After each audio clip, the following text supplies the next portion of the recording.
Hi guys and welcome to Chirpse with me, your host Glow. If you don't know, then get to know. And today we have a very, very special guest. Some of you may recognize her if you know me. Some of you may not. But for those who don't, do you want to introduce yourself? Yes, I'm Shazne Martin and I am a writer, screenwriter predominantly, but I'm also a poet and a journalist. Nice. Yeah. Before I get into the episode, we have an announcement. Yes. You may have seen it on Instagram already, but on the 4th of July, what's the 4th of July? Is that American Independence? Yeah. Yes. So 4th of July, American Independence Day and UK Election Day, we are having a party. Announcing things always feel so silly, but we are having the Chirpse Hurts what do we party. Yeah, Chirpse Hurts pod party. So to celebrate relaunching this podcast with visuals, we are having a party. You can expect games, free drinks all night, special guests, a live dilemma reading, and some audience participation as well. If you're feeling a bit awkward about coming by yourself, bring a mate or bring a date, but there'll be people there by themselves to like mingle and stuff. Me and Shazne will be there on the day if you're feeling orcs and stuff, but yeah, it'll be really fun. Details below, don't want to spend too much time talking about it. Go check out the post, I'll link in the bio. But yeah, hope to see you there. Get tickets fast because they're selling out fast. Okay, so hi Shazne, how have you been? I asked that like we did literally travel here together. For those who don't know, we live like 10 minutes away from each other. Yeah, literally. But I'm good. Like, I've been alright. I feel like it's been such a turbulent year so far. Like, very much just me trying my best to survive. But I feel like now I'm on the other side and things are looking up and I feel much better and I feel like things are just going well. I feel like I'm getting into like a routine as well again in life. And yeah, so I'm good. That's good to hear. Yeah. That's good to hear because the first half of the year was getting for real. But yeah, I don't know where my mind just went. Listen, child, I'm going through it. Like, home life right now is not cute, but everything else is. But yeah, today's going to be a shorter episode. I just wanted to get my bestie here and, you know, have a casual chit chat. But yeah, so I want to talk to you about reality TV. Because obviously Love Island has just returned. I've decided to watch this year. I didn't partake last year.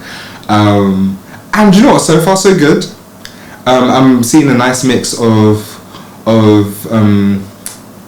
people. It seems kind of diverse. It feels like they're kind of like returning to form and like having more kind of like regular people. Yeah. Which is nice. I mean, they threw in Joey Essex as a wild card. Yeah, for those who aren't watching Love Island, they threw in Joey Essex into the island as like a bombshell, which I was super excited about at first. Love Joey. Love you, Joey. But I think, how do you feel about them throwing like a celebrity into an island of mostly regular people? I think it's good. I feel like it's really interesting. I think it does kind of change the dynamic a little bit. Like, especially we've seen with the girl that he's coupled up with at the moment. She's kind of mentioned his status and fame a lot and brought that up a lot, and I feel like we've seen him be a little bit like I'm just a normal guy like about it. So I think that element of it is like really interesting because obviously you already had that element of, are you here for love or are you here for money? Are you here to win? And so, but they scrapped that, didn't they? Like the whole split or steal.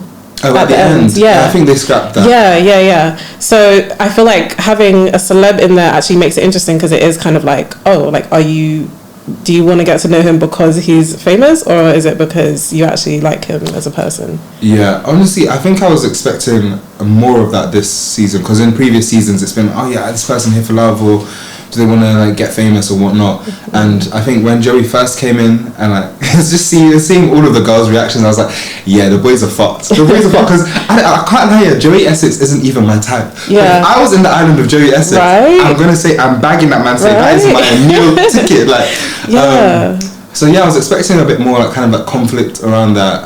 But to be honest, Joey's always been such like a chill guy. Yeah, he seems like, very down to earth. You know, it's weird because I never watched The Only Way Is Essex. I never even really saw like any like clip. Like, so I knew of him and stuff, but I didn't know much about him. But I just assumed he was maybe like just a typical like lad, like kind of maybe a bit hyperactive, maybe a bit like, you know. And I think he's pleasantly surprised me because he actually seems really chill, like really down to earth and chill, and I actually do like his vibe. Yeah.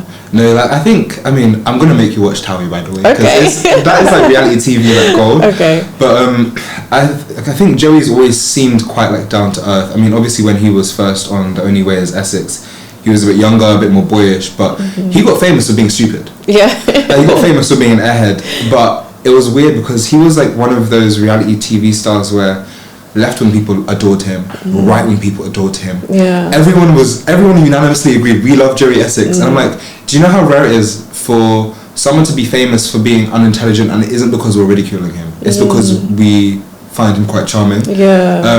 It's like seeing him on Love Island now, I'm like, oh, I can tell that he's grown a lot. I can tell that he's maybe not as much of an airhead as he used to be, but I'm like, yeah, I would actually say he's probably one of the most down-to-earth people in that villa. Yeah, although I was listening to, I was listening to Black Girls Living podcast. Shout out to Vic and Jazz, love y'all. And they were talking about how sometimes on these kind of shows they'll throw in like either a celebrity or someone more well known as like a kind of like silent producer. And so I'm like, yeah, obviously picking Joey Essex, you're picking someone who has like over a decade of reality TV experience. Like he's not an idiot. Like he knows how to play the game. He knows how to instigate kind of like conversations which might make viral clips. He knows how to kind of manipulate people to get good TV, which I don't think is necessarily a bad thing. But I'm like, what is the producer's game by throwing him in there? Because he doesn't need to be on that show. Yeah, he doesn't. Yeah, I do question why he actually chose to go on. I don't know if it's maybe, you know, the bills. He needs to pay some bills. This country's expensive, please. Cost of living, like, I don't know if that's what it is, or he just wants to feel like maybe a bit, because I don't know what the last thing he did was. Like, I know that he's been on multiple shows, but I don't know if maybe things were like drying up a bit and he just wants to, like, you know, reality TV is his bag, so maybe he just wanted to feel like, you know, really talked about or like present again. So yeah, that is an interesting point. Like, I do wonder what was his reason? Why are you there? Because he doesn't have to be there. How much did they pay you? Yeah. But you know what? Yeah, when you were saying that, it literally made me think. Obviously, Joey Essex has been famous for a while, and the sphere he's in, I'm sure that most of the women, and I don't know if he dates men, but most of the women that he comes across are probably within that sphere as well. Maybe he went on because he genuinely wanted to find someone like that's not famous. Yeah. Someone genuine, but I don't know. We'll see. But then those people are going to end up being famous or being some sort of influencer, like in those circles. So it's just like, I don't know. Yeah. Well, I hope Joey fans love it. Yeah, we love Joey, him so much. So yeah. But I think they shouldn't let him win the show. Yeah. If he wins the show, that's a cop out. Yeah, like, that feels rigged. Yeah. So I'm not going to speak on it, but there is someone from our school on Love Island right now. Yeah, there is someone from our school on the island right now. I'm not going to say the name, but if you can figure it out, you can figure it out. Yeah. And that's that on that. That's that on that. Whatever you're about to say, don't say it. Don't say it. Don't say it. Don't say it. Ah! Do you know what I was gonna say? Glow cut this up. Do you know what I was gonna say? When he came on and they did his intro and he was like, oh yeah, like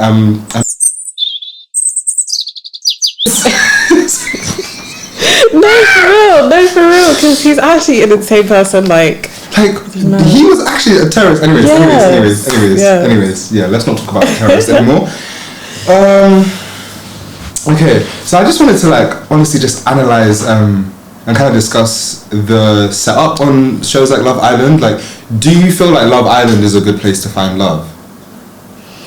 It depends. I feel like it depends on the type of person you are, because obviously, like, most of the people who sign up for Love Island or get scouted for Love Island are people who are already influencers or trying to be influencers. And I feel like if you are going to go into that situation, you're aware that you're going to be around similar like-minded people, and obviously when you are looking for someone you're compatible with, it makes sense to, you know, be with someone who has the same kind of interests and whatnot. So I think, yeah, if you're in that world and you want to stay in that world, then it definitely makes sense to kind of go on something like that. I personally wouldn't seek out love through Love Island. I feel like obviously there's the layers of being a black woman and desirability and all of those things, but I also just think it's such a small sample of people. It's like it's just a chance. Like I feel like the people who have found love are super lucky, because I feel like it's really just chance. No, that's interesting, because I used to feel like it was like impossible for a black person to find love on Love Island, because I feel like the white people's dating pool, especially in this country, tends to be a lot larger than ours. They don't have as many things to take into like consideration, and I feel like they're less rigid on like type as well, except for when white people do that thing when they're like, what's your type? Blonde, brunette, black hair. Why is it that hair is a type? Like, yeah, it's so crazy to me. But you know what? If those are the problems you people be having, that's a good problem to have. But yeah, like I think like seeing couples like India and Dami and like other black people, like we had, Amber and what, that Irish guy? He was part of the bad nigga society, whatever they called it. The light skin. Yeah. But it's like you've actually been like, I feel like in recent years being able to see like black couples or pairings on Love Island, even if they haven't worked out, has kind of made me be like, oh shit, like it is possible. Or even like when I've seen couples where it's been like a black person paired up with a non-black person, I was like, oh cool, like this can actually work. I think something that I experience when I'm in certain environments is I might be in a space where nobody there is my type, but because nobody there is my type, my brain almost adjusts. Like it's like when in Rome, it's like I don't know how to explain it. It's like uni, for example. Like, like when I was at Brighton Uni, some of the people the trenches. Some of the people that we were dating, like it doesn't make sense. No shade to any of my. Shade from me. No, real. Anyways, but I'm like, I don't know if for the black people who go on the show, I don't know if it's a thing of like, these white people or like non-black people are genuinely within their type, or if it's a thing of like, they're just adjusting to what the sample pool is. Yeah. Because I'm like, if it was one of us, there's a very high chance that we would go in the island and be attracted to nobody there. I mean, apart from the women, but like nobody there. Yeah. So yeah, it's interesting. I was thinking about the other day, because someone was telling me that I should go on Love Island as a bombshell. I'm not planning to, but ITV, if you want some chaos, hit me up. I'm an evil bisexual, I can make shit happen. But I'm like, first thing, my mental health would be like in the pits. No, I feel like it would be a nightmare for neurodivergent people. Like it would just be, I can't imagine, because they wake them up at like 6 a.m. And the way that, for those who don't know, the way they wake them up in Love Island, so there's like two main bedroom. No, there's one main bedroom. You have everyone sleeping in shared beds, right?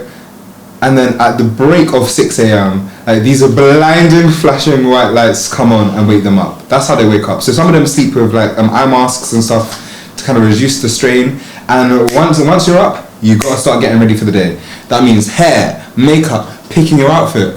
And then half the time, because obviously it's usually shot in like a really hot climate, it's like half the time you're getting ready to put on bra and knicker at 7 a.m. in the morning. Do you know how exhausted I would be? Yeah, I would be tired every single day. And even just feeling self-conscious, like you wake up not feeling great, and then all of a sudden you have to show your body to like the whole nation. It just seems so restrictive. And then I also know that generally, like with these kind of reality TV shows, they do try to make you like more sleep deprived, so that you're more likely to make like bad decisions and stuff. So I think I would probably go a bit crazy. Like I can't remember what was said about some of the restrictions like when you're on the island, but I'm pretty sure there's restrictions on nicotine consumption. So I can imagine if I was a smoker and I went to the island, that might be a bit difficult. There's a cap on how much alcohol they consume. I think that one is the worst, because how are you trying to date and then you can only have like one drink? Like first date, you're sitting there with sipping one glass of prosecco. I can't lie, if it was... Actually, let me not say what I was going to say. Let me not say what I was going to say. I was going to say, if it was me, I'll sneak a bit in this one. No, real though, real. Sneak some money, but yeah, because I remember like a few years ago, because the first time I watched Love Island was a couple years ago, because one of our friends' older sisters was going on. And then I watched it, I enjoyed it, but it's not my place to say, but I was taken aback by some of the standards of presentation of certain black cast members who were there, right? And I don't think it's their fault. I think being on the island and having like restrictions with access to like hair care,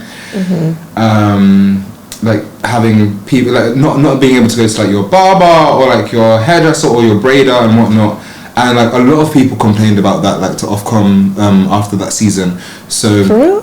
Yeah, I know. Like there was a lot of complaints. Like you guys should let like the black contestants. Oh, like, okay, yeah. So now they do a thing where they will usually get in contact with like people's like hairdressers and stylists and whatnot to make sure that the black hair is to the right quality. No, that is good. Because that would stress me out. Yeah. Imagine starting the island with cornrows. No. by week 2. It's actually madness. It's not like an abandoned train track. Oh god. Been there. No, okay, confession. So do you remember when I used to wear my do-rag like all the time? I promise you there was one time I had not changed my cornrows for 5 months. Obviously I was washing it, but it was like matted underneath my do-rag. But I didn't have money to freshen them up. It gets like that. No, especially with me when I used to be wearing wigs back to back, like the cornrows, they get neglected. And it gets to the point where you don't even bother like looking after the cornrows anymore. Yeah. You just slap on and pray for the best. Like Doja Cat, sorry. I mean, she's got better now. I know Doja's wigs have vastly improved. But I don't think these are things that we have to care about. Like I am not going to penalise someone for not coming out and looking to a standard of perfection. But I think production companies have a duty of care to their black talent. Like, look at EastEnders. Like Denise's wig, we were struggling with Denise's wig for ages. Like, and bless her. For those who don't know, Denise is like a black female character. She usually has like a black wig that's like straight black hair. Yeah. But like the quality of her wigs hasn't always been great, and obviously for the UK audience, which is majority white, they either don't notice or don't care. Yeah. But for us who are like we notice. Yeah. And it's like I feel like it's also kind of peak because they be putting her through so much trauma. Yeah. It's coming like a Tyler Perry film. Like it's just like it's almost anti-black characterization. Yeah, exactly. So it's like at least when she's not going through a rough period as well, like at least let her have one nice wig. Yeah. But I think recently I saw a photo and the photo the other day, snatched. Yes. I'm like, because that's probably how the actress looks in her normal life. Because she has money and she's a very beautiful woman. But I'm like, why are you people disgracing her on this TV? But what next? And we are doing good for time. Okay, so one qualm that I have with like the Love Island setup specifically. See, I planned to talk about multiple different shows, but I feel like Love Island is the one. Yeah. My main qualm with Love Island is kind of how small the sample is. I think it's a good size of people, but I think having a group that small causes certain issues. For example, the monogamy culture of it all. If we were out and about in the real world, right? If I'm dating multiple people, you might never know who else I'm dating. If we're dating and I'm dating multiple people, you will never know who else I'm dating. You won't have to come into contact with them. You won't be exposed to seeing us get to know each other. And I feel like there's been so many times in Love Island, it's even happening right now, where a guy will be seeing 2 girls. And I hate defending men on this podcast, but a guy will be seeing 2 girls, right? And for us, the audience, maybe it's been like 3 episodes. For them, maybe it's been 4 days. And by day 4, both of the girls are already putting pressure on the guy to make up his mind and be like, "Well, you should be 100% about me now. Like, I'm the prize." Like that is literally what I was thinking yesterday, because I was like, I think one of the girls was saying like, "Oh, people need to start making decisions now." Like, I'm like, you know what? Like, I get that it is a stressful, it's an uncomfortable situation to be in. It's frustrating. You're feeling like you're just left on a lead, and it's just like, I completely get wanting a definitive answer, but But at the same time, if it was the real world, like, this could probably go on for months and it just wouldn't be that deep. Like, it wouldn't, you wouldn't be telling a guy like, oh, you need to choose over like me or her. Like, I feel like that it's all, but then at the same time I know that because they are condensed for time, like it could be that situation, because it's like, you know, if he doesn't want to pick her, then she needs to obviously start cracking on with other people. So I do kind of get that aspect of the time thing, but I also do think it is just too much pressure, honestly, for everyone. You're rushing these 23-year-old boys to decide which girl do I potentially want to spend the rest of my life with, and I'm like, please, if I'm in that situation, I want you to take as much time as you need, and I don't want you to pick me under duress and come and embarrass me on national TV. But you mentioned time, and I think that's also another element to consider, that like, these people are with each other 24/7, 365, as in like, they start the day together in the same bedroom and they end the day together in the same bedroom, and their whole experience is inside this one villa. So I'm like, whereas in the real world it's like, you might go on a couple dates and that can maybe rack up to like 20 hours if it's a long day, but there it's like they're with each other like 24/7. So by the end of a 4-day period, you have already spent like dozens of dates worth of time with someone. The only thing is, I think I remember reading, I think it was Tanya who was saying how like they actually get split up a lot, like during the day. Like the producers make like them split up into different groups, like, you know, like when there's the morning as well, and then so like when there are certain things, like for example, if there's like an important conversation that needs to be had, like someone needs to address someone, the producers won't let them have the conversation until like, say it's like nighttime, and it's like, so to be fair, I do like, I don't know exactly how much time they get to spend or not, but I know that it isn't like they're free to just talk to anybody at any time that they want. So I mean, that might change things a little bit. I'm so like, it's so interesting. Like, if there's anyone who knows like the ins and outs of how Love Island production works, please contact me. I would love to know. Like, I'm so interested about it. I really want to try and get like an ex-Islander on, preferably not that boy from. Why did I say boy? Anyways, Chloe, cut it out. I really want to get someone who either has worked on the team or works on reality TV or has been on Love Island to come on, because that would be such a cool discussion. Because when thinking about like reality TV shows, I always think about how the logistics of the show affect your ability to form a genuine relationship. Like with stuff like what's that show? Love is Blind? Yes. Like with Love is Blind, for example. So with shows like Love is Blind, for example, I'm like, that's kind of a similar setup in terms of like, you are in close proximity with this person for a long time. Obviously, like, so for those who don't know how Love is Blind works, it's like, there's kind of like, imagine there's like an invisible screen between me and Chasney, and me and Chasney are getting to know each other by talking through the screen, through a mic or whatever. You know, you might have books and hobbies and stuff that you could share, but you're pretty much just sat in a pod getting to know each other. You can leave the pod, I believe. You can leave the pod and have time to yourself and whatnot, but it's like that premise of like being in such close proximity to someone for so many hours. Is it possible to fall? Like, could you fall in love in a day? No, I'm sorry. I just don't think it's possible. Like, I think just with the element of like being able to see the person removed, I think it is possible potentially if you are experiencing that person wholly, but I think not being able to see the person, like, that's such a big aspect. And that would send me, I think I'd go mad. Like, so I don't think it's possible. I think, I'm not even sure if you can fall in love, like, even across a period of time. Like, maybe, I don't know, I just think it's kind of crazy, because then you just don't know what it's going to be like when you see them in real life. You don't know if you're going to be attracted to their mannerisms, their facial features, their body. You just don't know. Like, that stuff changes so much of the mental and emotional stuff. I always wonder that, because firstly, I'm kind of arrogant, so in my head I'm just like, I could go on Love is Blind, and like, I wouldn't fall in love, like, it wouldn't work on me.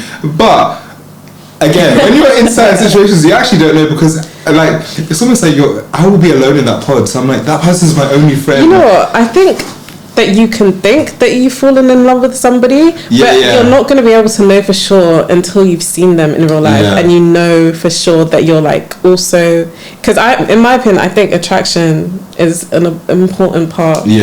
Well, for most people, I guess it's an important part. So I think that is an important aspect. If you don't have that, then I don't know what to say. Like, but maybe it's possible to be in love with somebody's like mind or like their soul or whatever. But I mean, I definitely think it is. I think if you're someone who can see, I think that the visual aspect it definitely makes a difference. I think even if I was like in Love Is Blind and I was like, you know, like talking to someone and found myself like catching feelings, sorry. What? I just looked. Did your crush message you? Guys, my crush just messaged me. I knew it. Do you know what he said? What did he say? Said, "Wait, what are you wearing tonight? Something sexy." Claire, you can leave that in.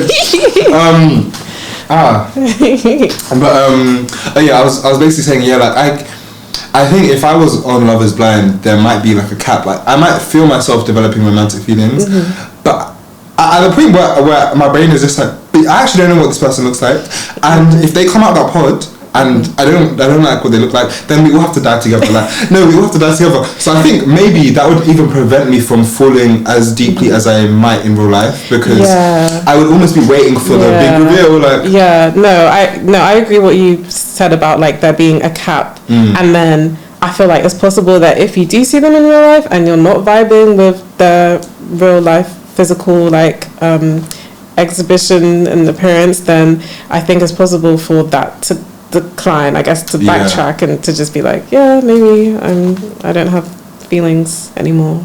And I feel like, can't lie, like I'm too autistic to be hiding my reaction. Like, because what if you come out of the pod and they're looking like I don't want to offend someone, innit? So I would really have to try and oh my god, it's so nice to me.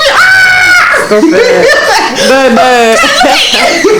No, stop. Because the thing is, even if like the person is like, say not like super attractive but like still okay looking, I feel like the shock, the sheer like obviously the situation in itself is just so overwhelming. I think I would just be like, I wouldn't know how to even react. So maybe my face would even look like I'm just like not feeling it, but it might just take me time to just Oh, gosh. Also, by the way, you look beautiful today. Like, you look amazing. I love the fit. One thing I love about having visuals for the pod now is like, you guys get to see how fly my community is. Like, everyone I know be dressing down. We are going to our friend's birthday party later. This is gonna be so fun. Excited. I put on this little number because I was just like, I want to feel silky and sexy. Love it. Sorry, anyways. Let me sneeze. Okay, so for those who don't know, like I get cast for like, you know, like reality TV shows or like dating shows a lot. Like I think it started with, let me not actually say the show in case I decide to go on.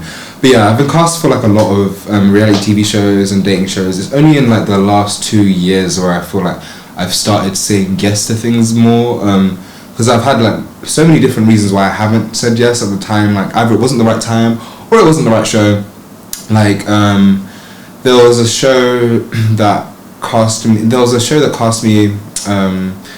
Sorry, that's not the right phrasing. So I got cast for a show that is about to go into its 3rd season, I think.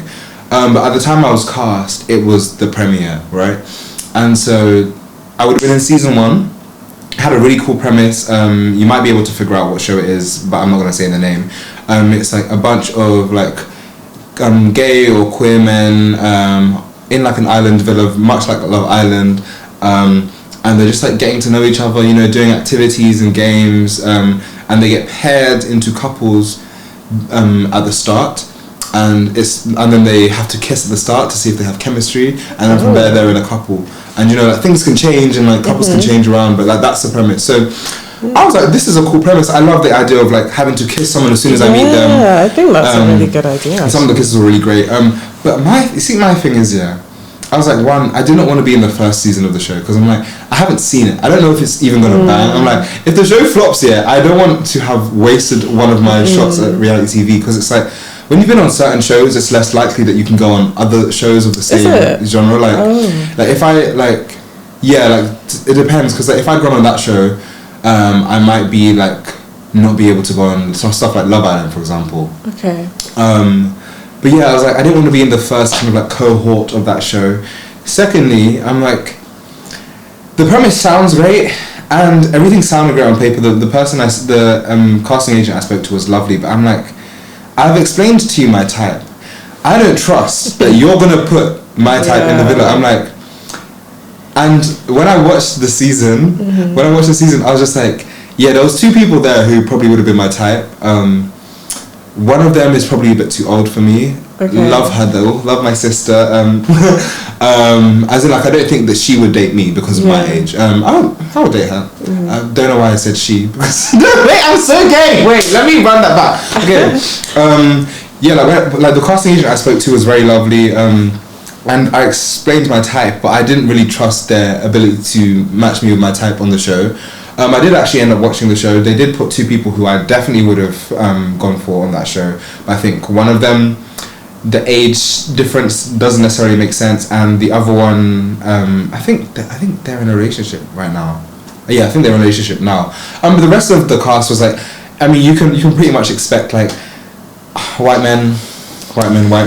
Yeah. And I'm trying to be very careful not to talk about people's appearances, but it's very unlikely that I would have been attracted to like the other men that were there, the non-black men that were there. Yeah, understandable. There were two men there that I started to become attracted to, but I noticed that thing of like, you are so far from my type, but obviously as I'm watching the show, as I'm in this environment, I'm kind of, my standards are changing because of the environment I'm in. So I'm like, maybe if I went in the villa, I would have found a connection. But I can't lie, if I found a connection with someone who I know I wouldn't pick in real life. When I come back to the real world, it's snip. Like, no, I completely agree, and that's the thing that I wouldn't like that aspect. Like if I went into a dating show and I had to like adjust my kind of expectations and my standards or whatever, and deviate from my type. Then I'd be in real life and I'd be looking at people who are actually my type, and I'd be like, let me go and cheat. Like, let me try something. Sorry, guys, we don't condone cheating. Yeah, most of the time I do not condone cheating. Most of the time. Yeah, that was a joke. In case anyone wants to come from my head, please. Yeah, please. But and I'm pretty sure most of the couples from that show didn't last. But they seem like a very lovely group of boys. I would have loved to be in the villa and be their friend. Yeah. But the whole dating thing, also like with these like reality TV shows, especially in the UK ones, it's always at the back of my mind like, you're not all Londoners. Like, you're from different cities, so how the fuck is this gonna work? Like, you'll pair someone from London with someone from Manchester. I mean, Manchester's not that bad, but it's like, okay, cool. So like, if we get into a serious relationship, is someone gonna move? Yeah, I feel like that is something that they do purposefully, because I guess it's to test the connection. Because it's like, if it's real, then one person is gonna move, or like they're gonna have to sort something out. So but at the same time, it's just like it's so inconvenient. Like, but to be fair, a lot of the Love Island couples, like the ones who are still in a couple by the time the show ends, a lot of them end up moving cities for each other within the first year of the relationship. Yeah, that's true. I mean, maybe it's the increase of money, but I'm like, you people are better than me. Yeah. I think it's also like the aspect of they've already experienced living with each other basically, and then living with each other and then having to just be separate. I think I would definitely kind of be well, let's just move in. I'll throw up every day. I'll wake up and my bed will be empty. Like that would be crazy. Okay, so I wanted to ask you to answer some dilemmas with me, but before we do that, I wanted to ask you, right? If you were to be in a PR relationship, right? Who would be a good match for you? And it has to make sense. Like, I don't want you to say fucking Barack Obama. Like, it has to make sense for your life, your career, things you want to do, and the kind of person you are. Okay.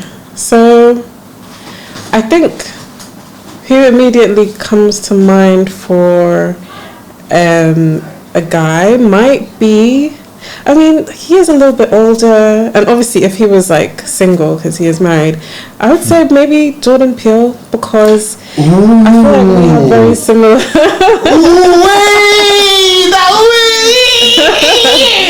I feel like we're very similar in terms of our interests in filmmaking, all of that, and I feel like we would probably complement each other, you know. And he's also a writer. We could co-write. I think. I want to be in that writer's room. Right? Like I think we would make a good couple. Yeah. Do you know who I also see for you? Who? What's his name? Like, what's that boy? Not Daniel Kaluuya, the other one. Damson Idris? No, Attack the Block. Boyega? Yes, John Boyega. Yeah. I can see John Boyega for you. Yeah, that would make sense to me. Yeah, no, he's cute. Because he's like very down to earth, very creative. True. But he's also outside. Like you can have fun with him. He's stylish. He's open minded. Yeah. Yeah, and if it was a girl, who would it be? I'd say. Who? I would say, I don't know why I want to say Keke Palmer. But I was thinking Keke Palmer earlier. Yeah. No, yeah, I see that for you. Yeah. Keke, we're both Virgos, and we're both like multi-talented Virgos. I feel like it would just work. Yeah. And correct me if I'm wrong. Keke Palmer's not straight. Yeah, no, she's bi. Yeah, she's bi. Yeah, I was listening to her podcast the other day, and she said something, and you know when your ears kind of prick up, it's like, that sounds like okay, cool. I already answered this question on the pod, but that episode isn't gonna come out until after this one. So I might change my answer for now. If I was gonna be in a PR relationship, sorry, I think my brain forgot the question because I just started thinking about which celebrities I want to date. No. Do you know what? I'm actually not gonna answer that question because it's on a future episode. But one person who I have such a big like celebrity crush on, I don't know if it's like a bromance crush or like a I want to date you crush. Jordan Stevens from Rizzle Kicks. Oh yes. I fucking adore that man. Like. I love him. I just keep seeing him pop up in like British TV, and I'm like, I like that he's just out here, like he's just doing his thing. Yeah. He's on a lot of podcasts like nowadays. I think he's been on The Receipts once or twice. I loved his episode. And he just seems so chill. I just feel like we have fun. Jordan. Yeah. I like the thing is, he's like a man who speaks about men's problems a lot. Which you know, men love to like when women are speaking about women's issues. Men love to come and be like, "Oh, you guys don't care about the male suicide rate." Firstly, I shouldn't say what I was gonna say. First, no, for real, because I don't raise it. I'm not even trying to come off as insensitive, but that's. Okay. But it's like, when women are talking about the issues, men love to interject and be like, you people don't care about, you only care about men abusing women, you don't care about men's suicide rates, you don't care about men's depression. I'm like, neither do you, because you're not doing the work either. But Jordan is someone who I'm like, if someone said that to me, I would point them to Jordan Stevens. I'd be like, okay, here is a man who is speaking about men's issues in a way that is nuanced, informed, and empathetic, because to be honest, I think a lot of conversations surrounding like things that men go through, they lack a lot of empathy. I know I lack a lot of empathy for men's problems sometimes. It's quite easy to. Men aren't very likable people, but they are legitimate problems, and I think someone needs to tackle them with a level of empathy and nuance. Yeah. I might be able to sometimes, but I'm not always there. I don't always have it there for people. I feel that. Yeah. But yeah, Jordan, if you ever wanna come on and talk about men's problems, please. Yes.